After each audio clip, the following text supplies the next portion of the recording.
For this next video, we're going to continue with multiplication properties of exponents. The first thing we're going to do here is we're going to do a little bit of an investigation.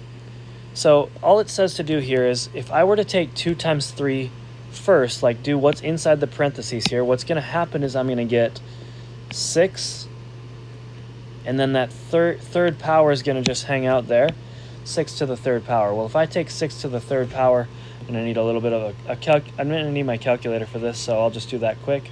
6 to the third power is 216. That's my answer. Okay? Now it says let's distribute the exponent first. So now that exponent's really outside of the parentheses, so that's going to end up affecting everything inside the parentheses. So what if I said 2 to the third and then times 3 to the third? So that third power is going to everything. We're distributing it in. Does that change our answer? Well, 2 to the third is 8. 3 to the third is 27. 8 times 27, well, that's going to end up equaling 216. If you don't believe me, you can check that out. But it equals the exact same thing as what we had over there. So what we're trying to get at, and yes, we got the same answer, what we're trying to get at is we can actually distribute that exponent in as long as those things are being multiplied together. So this power rule is going to be a to the n times b to the n.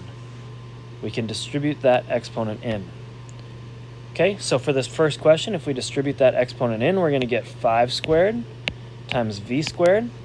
5 squared is 25. We can't take v squared, so that's just gonna have to hang out there. Number 2, 6 to the third power. Well, I think we just did that up top here. 6 to the third power we decided was 216, but that z is also going to get taken to the third power. So I'll have 216 times z to the third power. Number 3, if I distribute that 5 in, it's going to be 2 to the 5th power and b to the 5th power. 2 to the 5th power is 32, I believe. And that b to the 5th power is going to stay the same. Going down to number 4. That 4 is going to get distributed into that negative 3. So negative 3 to the 4th power is 81. You could do that one on a calculator if you don't believe me. That y is going to get that 4th power attached to it. But now we've got a case of power of a power, which we learned about in our previous video. Power of a power, we learned we have to multiply our exponents. So this is going to be x to the 12th power. Number 5. Negative 9 to the 3rd power. I'm going to have to do that one on a calculator here.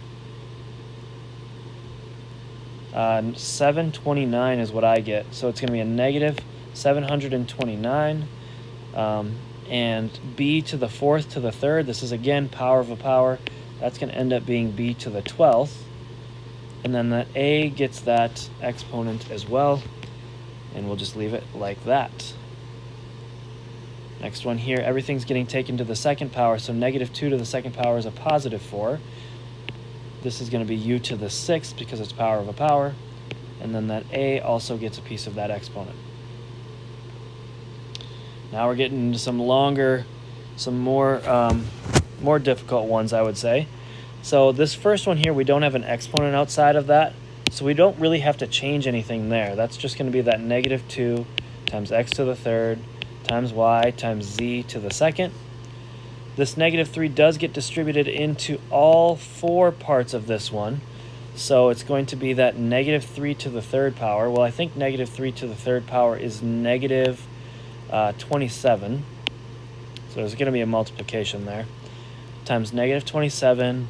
This is going to be x to the 12th because it's power of a power. Y to the 6th. And z to the 6th as well.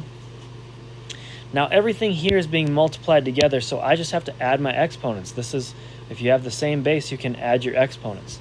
So obviously I can't do that for the first two. I've got negative 2 times negative 27. I believe that is going to be a positive 54. My x's, if I combine those, I'm going to add my exponents, and I'm going to get x to the 15th Combining my y's next, that's y to the first, really. So y to the first and y to the 6th makes y to the 7th, and then I'll have z to the 8th power. It's a lot there. Make sure you pause and look back at that if you had any questions. Number 8. This is going to be a negative... okay, no, I actually have to distribute my 3 in first. So if I distribute that in, I'll get a negative 8, a y to the 9th, and a z to the 6th. If I bring everything else down, it's a 2, an x, a y to the 4th, and a z to the 3rd. So negative 8 times 2 is negative 16. I'm going to bring my x in here first because there's nothing to combine with the x. Y to the 9th and y to the 4th makes y to the 13th, and z to the 9th. Moving on for number 9 here. Let's bring that 2 in here. I also want to note that I have a negative 1 in front of that y that you actually don't see. There's no such thing as a negative variable. I say that all the time. No such thing as a negative variable. There's just a negative hidden 1 there. So I'm actually going to have to distribute that to all 3 parts. Negative 1 to the 2nd power is actually a positive 1. So that's going to cancel out that negative. So I'm not even going to write it. I'll just bring down my y to the 4th because that's power of a power, and z to the 2nd. Then I'll bring down my x to the 3rd, y to the 2nd, and z to the 3rd. Let's combine what we can. Looks like x is on its own. I'm going to put that first. Then my y's I'll do. So I'll have y to the 6th and z to the 6th as well. I think that's it for this lesson. Good luck on the homework. Your topics and your homework is listed right there.